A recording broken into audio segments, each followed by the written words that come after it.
Welcome to the light. This is part two where we're going to finish talking about this whole case right here. So I wanted to quickly get back into what I was going to talk about, which let's get back into some of the charges that David is facing. This was a big step forward, finally seeing on a felony complaint that the count one charge is, of murder by David Anthony Burke against Celeste. That is something that many have been waiting to see finally on paper. Now, the next part, of course, was the fact that there were going to be special circumstances charged in connection with this. As soon as I heard that it was first degree and special circumstances, I knew that this was going to be a no bail charge for his arraignment. So at least I knew that he was not going to be released and would continue to be in jail, which was nice to hear, in my opinion, for someone that has not had to really deal with any consequences for the last 7 months. Now, I want to clarify one of these next parts, which it says that it's one of these special allegations, right, that alleges that Celeste was a witness to a crime and intentionally unalived because of that fact, right? And I want to clarify something there with the wording. I saw a lot of things saying that they were very happy about this, that it seems like an investigation was ongoing and that Celeste was, speaking out about this. Okay, that's great. They were looking into things, that an actual investigation was ongoing, maybe into David. I don't believe that's the case here at all. That's not the understanding I have from that.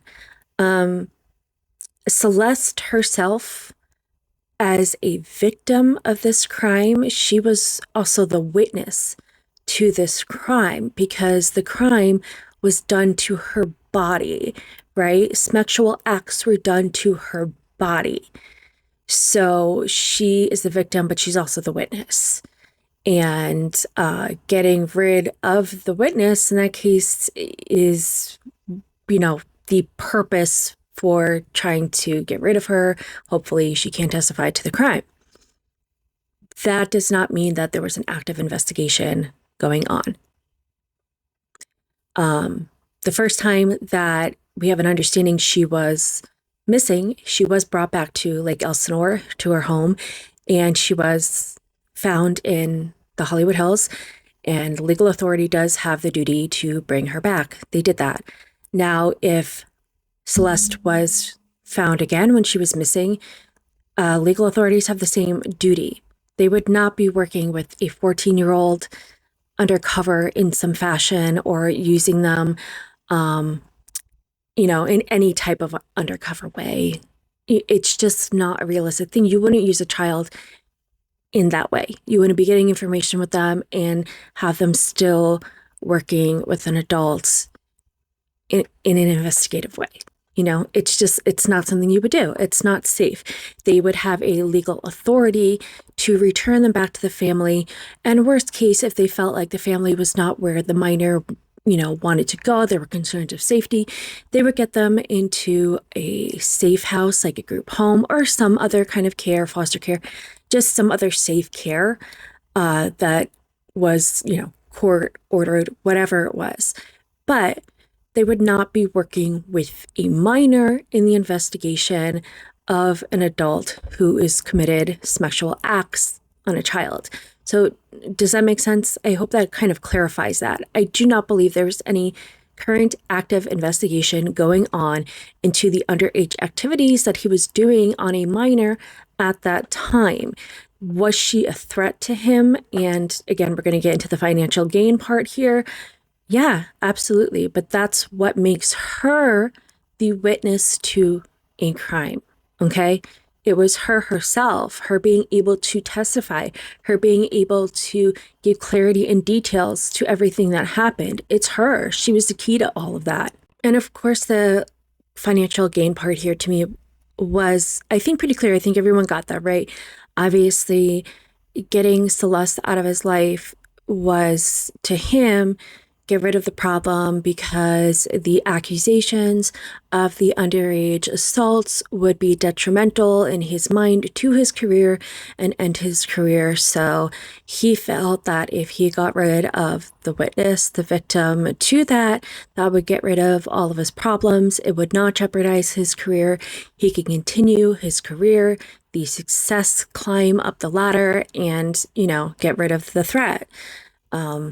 So that would be the financial gain portion. That one was pretty clear. And moving on again, the means of lying in wait. If anybody has followed any of my other criminal cases, this we actually have had recently in the Ashley Buzzard case. First time hearing about Ashley Buzzard, very quick summary. Ashley Buzzard is a mother who is actually in California as well. She recently unalived her 9-year-old daughter, Melody Buzzard.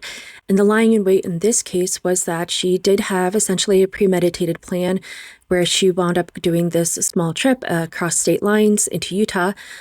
She did bring a pew-pew with her, so it did have ammo. So this was a plan. When they were out in the mountains at some point, she essentially took this pew-pew and used it against her daughter's head from behind.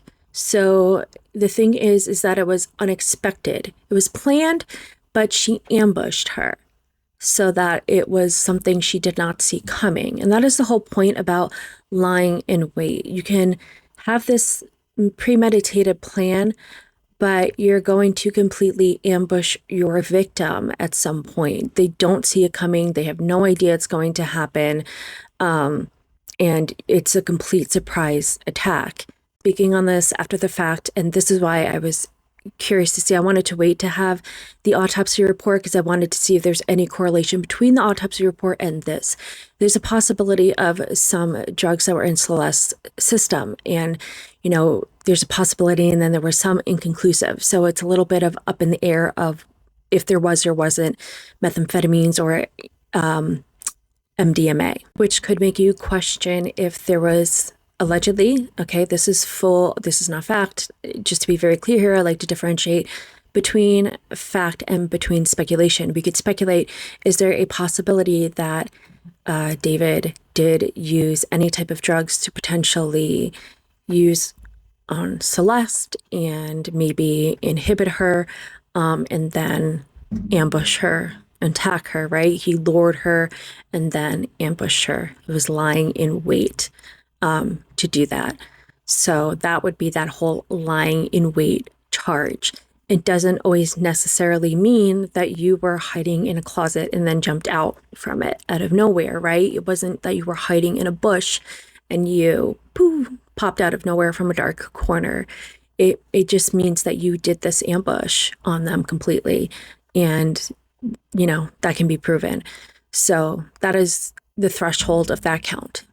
Obviously, the deadly weapon, we can now see with the autopsy results that the sharp injuries that were used on her upper torso, and you can see my previous video that goes into more details on that.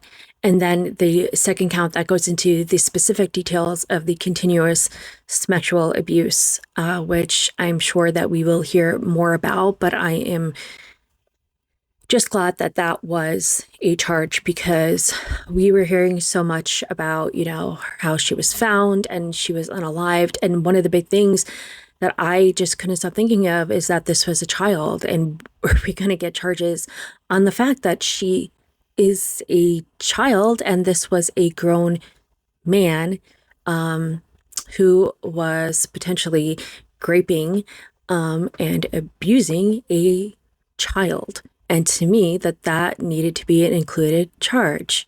And then, of course, we had the on or about May 5th, the final mutilation of human remains. And again, if you look at my previous video, I went into the details of the autopsy, which goes into the unfortunate details of that mutilation that was allegedly committed by David Burke on her remains. That confirms, again, many previous reports that came out or were leaked to media ahead of time, speculations that had come out about Celeste being potentially mutilated, her remains that were found in the front of David's Tesla.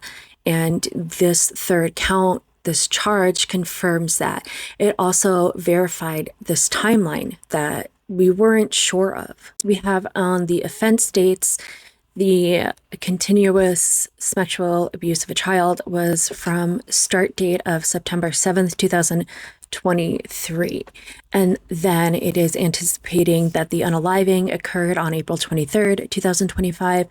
And then the mutilation occurred on May 5th, 2025. Now, something that I am curious as to why we don't see this and if there is room for another charge. And I don't know how they would put it, if there is a, penal code wise, what they would do, because I understand that there was some consent. So I don't know if kidnapping specifically, if maybe that's why this doesn't qualify, because kidnapping would maybe be no consent. But under the age of 14, you're a minor, so you don't have the ability to consent. But it also could be like impeding with custodial, with like parental custodianship or something, or also just harboring. And there's another thing I want to say, like contributing to delinquency of a minor. But it's something that I want people to understand is the distance between Los Angeles, where I reside, where David is, okay, and I reside too. So, and where Celeste's home is in Lake Elsinore, they are not close. The drive to Lake Elsinore is going to set you back minimum 2 hours, 2 to 2.5 hours. Traffic, even more. Just being realistic, I'm going to say 2 to 2.5 hours average. So round trip drive, 4 to 4.5 more, 5 hours, anywhere from 4 to 5 hours. If you were to round trip it, maybe that a grown man went, picked up a minor child who's in middle school, and then drove her back. I'm a mother to a daughter in middle school. If you did that to my child, you would not have to worry about the authorities. You would need to worry about me, because I would be coming for you, and I would not be sleeping until I found her, and I would be coming for you. But that would be kidnapping. I'd be calling 911. That, to me, that would be kidnapping. I didn't give any consent for that. I did not allow some grown man, an adult, to come take my child. So I'm not understanding why there is not some type of other charge. Again, under the age of 14, you don't have the ability to consent to something like that. Because of the age, you're not able to consent to something like that. Hence, the abuse of a child charge, because you're not able to consent. You're a child. So I wonder if there is ever a chance that the DA will look into that and, correlate, obviously, like I said, 40 terabytes of 40 terabytes of discovery within there and evidence that correlates. Is there ever a charge that would be there for potentially kidnapping or harboring? All of this is alleged and some speculation. I want to make that very clear. But that is something that has just had me wondering. I want people to understand the distance between these homes, right? And I want people to remember that Celeste was of middle school age. She can't drive. This is not something that she was just like hopping on a bus and getting to Los Angeles for. He had to go pick her up over 2 hours just to get there. If it's a little bit more understandable for a distance, if you're thinking California, maybe it's a little bit more understandable to think almost like LA, almost to like the top of San Diego, maybe. Just to make it a little bit more reasonable. I'm trying to think of the best way for people to understand distance. LA and Lake Elsinore are not close. They're not we're not neighbors. It's not. So I'm not sure if people understand that. I don't know if that's been made very clear how far apart it is. And so to like say California, sometimes I think it's just like Like that could be in some other place. That could be a totally different state, right? To drive to 2.5 hours, that could be a totally different state that you're driving to or from. Now, the other thing is, I think some people thought that this week they were going to call Beth's bluff on trying to go to a speedy trial for tomorrow. Yeah, I don't think they were calling her bluff.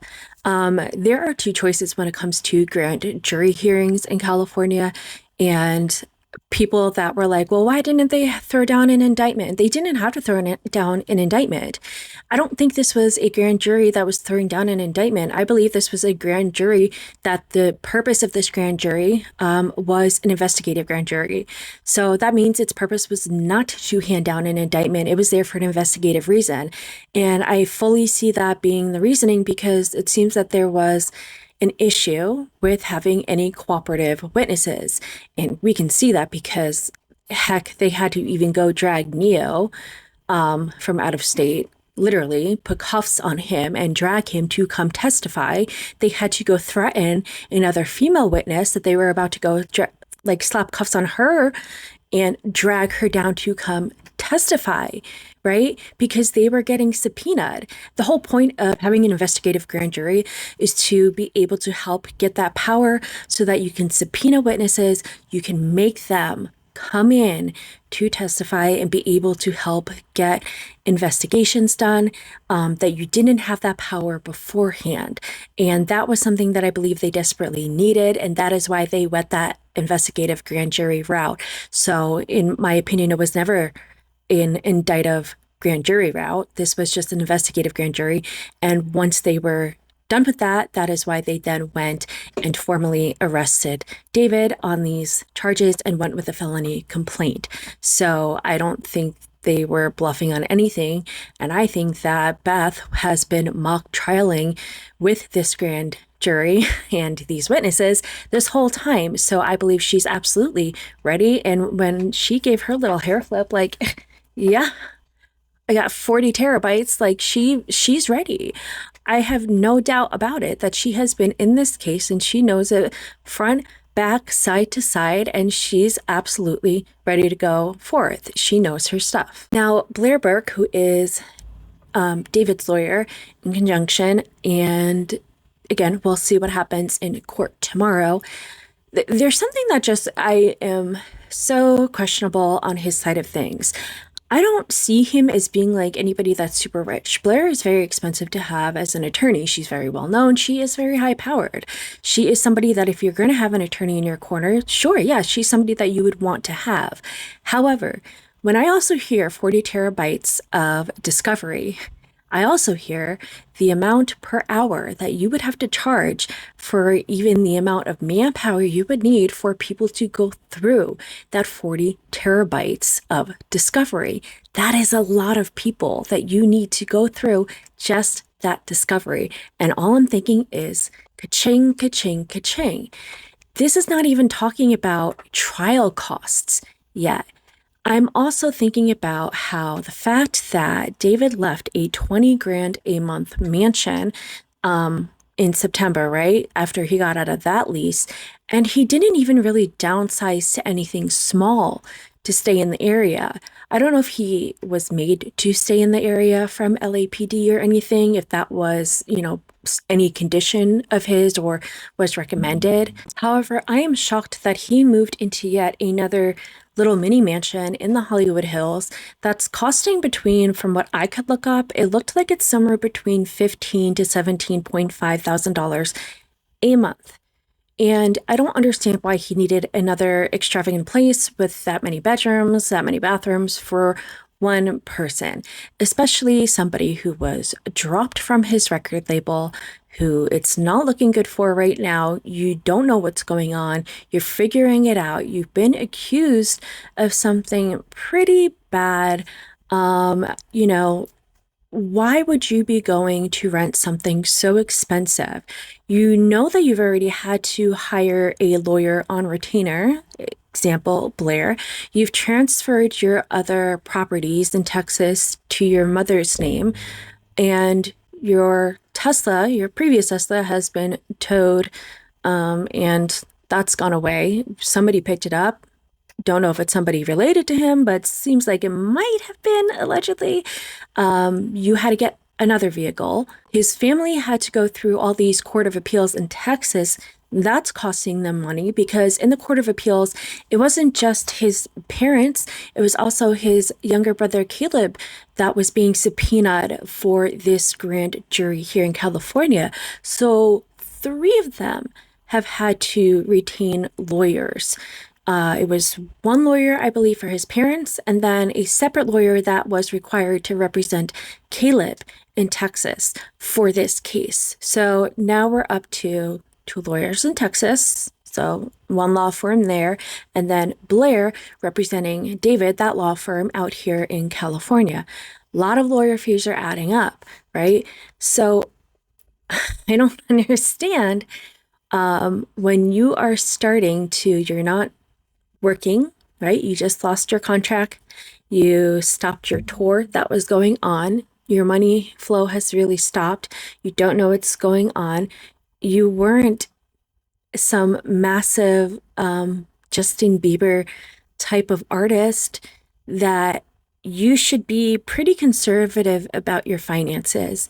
Going to trial in a massive unaliving case like this is going to be extraordinarily expensive if you intend to fund it on your own. Somebody like Blair, this is going to cost in the very high six-figure range to continue paying for a rental place of the range that you're in. It's delusional to me. Or do you think that you're just completely going to walk away scot-free? The mindset, I can't wrap my head around the mindset there. Like, I really can't. Not to mention that one of the neighbors recently said in a local news interview, at least here for me in Los Angeles, stated that they were actually, they hadn't really seen anybody in that home, like coming in and out, but they were kind of happy that police have done something because there have been parties there often, which is another whole thing. Who is there partying with him? If that is the case, who is there partying with him? So again, he has gone on with his life, continued living in a very expensive mini mansion in the Hollywood Hills. I don't know how he will continue to fund this case at this rate, or what kind of money reserves he has, or how long till it runs out, or obviously the type of contract he has with Blair. I believe this case could potentially have a ticking time bomb on it when it comes to finances, because this could be incredibly costly. I think it also could be another reason why maybe they also decided to forego postponing the preliminary hearing, because time is money. And postponing this, like a lot of people normally do, only means more money, which will have to be a decision that is made in this case. Do you sacrifice the time in the case that may be needed to prepare more in order to save on funds for your representation? Or do you just use the better representation that you can with the funds that you have to save as much time as you can, and not be able to have the appropriate time to go through all of the discovery and files that you have, and just work with whatever defense that you can? Yeah, it's a lot going on. That's why I wanted to get into another part. Obviously, it's a lot to talk about. I haven't been on in a little while. Like I said, my kiddo had spring break, and then I had a lot of stuff going on, and I needed to take a little breaky from here, so I did. So I am back. I am going to try to be at court tomorrow for this. I'm going to do my best. I'm a single parent, so I have to bring my kid to school in the morning, and I can't be at court first thing. So I'm going to do my very best to get down to the hearing, and we'll see what I can do. I know it's like first come, first serve. I can only do the best that I can. I'm going to make another video, see if anybody else can maybe help me out, or if anybody has any tips or tricks, because I don't know, I'll just have to see if there's any breaks or any time that people leave, and then I'll be able to probably get in, because just of the time difference between dropping my kiddo off at school and then me getting down to the courthouse. But I will be down at the courthouse tomorrow for the preliminary hearing, and I will check in with people and maybe go live while I'm down there on lunch or something like that. So let me know your thoughts. Thank you so much for tuning in. If you haven't yet, please give me a follow. Tap that heart for me. Please be kind to one another. And remember, what happens in the dark will always come to the light. As always, I will see you all in the next one.